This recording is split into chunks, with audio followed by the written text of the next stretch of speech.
రోడ్లపై గుంతలు బూడిదతో పూడ్చండి అని చంద్రబాబు ఆదేశించారన్నటువంటి విషయాన్ని ఇక్కడ ప్రధానంగా జ్యోతి హైలైట్ చేసింది. వర్షాకాలమైన దెబ్బతిన్న రహదారుల మరమ్మత్తు చేపట్టాల్సిందని సీఎం చంద్రబాబు స్పష్టం చేశారు. ఇందుకు యుద్ధ ప్రాతిపదికన చర్యలు చేపట్టాలని అధికారులను ఆదేశించారు. మంగళవారం సచివాలయంలో రాష్ట్రంలో రహదారుల పరిస్థితిపై సమీక్ష నిర్వహించారు. సాధారణంగా వానాకాలంలో రోడ్ల మరమ్మతులు సాంకేతికంగా ఆచరణ సాధ్యం కాదు. రహదారులపై గుంతలు పూడ్చిన వర్షాలకు అవి మళ్లీ కొట్టుకుపోయే ప్రమాదం ఉంది.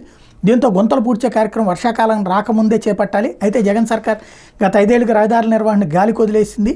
ఫలితంగా రహదారులు దారుణంగా తయారయ్యాయి. ఈ నేపథ్యంలో వర్షాకాలం అయినా సరే గుంతలు పూడ్చాలని చంద్రబాబు ఆదేశించారు. ఇందుకు కనీసం 284 కోట్లు అవసరమని అధికారులు ఆయనకి చెప్పారు. అయితే తొలుత బిట్మెన్ తారుతో కాకుండా థర్మల్ విద్యుత్ కేంద్రాల నుంచి వచ్చే బూడిదను ఉపయోగించాలని సీఎం ఆదేశించినట్టు తెలిసింది. ప్రయోగాత్మకంగా ఈ విధానంలో గుంతలు పూడ్చాలని తక్కువ ఖర్చుతోనే పని అవుతుందని ఆయన చెప్పినట్టు సమాచారం. వర్షాకాలంతో తారుతో గుంతలు పూడ్చిన వెంటనే మరో పెద్ద వర్షానికి అది దెబ్బతినే అవకాశం ఉంటుందని, అందుకే థర్మల్ ప్రాజెక్టు నుంచి వచ్చే బూడితో మిక్సింగ్ చేసి గుంతలు పూడ్చాలని ఆదేశించినట్టు తెలిసింది. మరోసారి దీని మీద సమగ్ర సమీక్ష చేస్తానని చెప్పినట్టు తెలిసిందన్నటువంటి వార్తని హైలైట్ చేశారు. రహదారులపై బూడిద మిక్సింగ్ బేస్ గట్టిగా ఉంటే మిగతా ప్రాంతాల్లో కూడా వెంటనే గుంతలు పూడ్చే పనులు చేపట్టాలని ఆదేశించారు. రోడ్ల మీద గుంతలు పూడ్చేందుకు రోడ్ల నిర్మాణానికి ఇప్పటిదాకా బొగ్గు నుంచి వచ్చే బూడిదను వాడిన దాఖలాల్లో పైగా ఈ బూడిద చాలా ప్రమాదకరమైంది. రహదారులపై గుంతల వినియోగంలో దాన్ని వినియోగించాలని సీఎం ఆదేశించడం చర్చనీయాంశంగా మారింది అన్నటువంటిది జ్యోతి హైలైట్ చేసింది.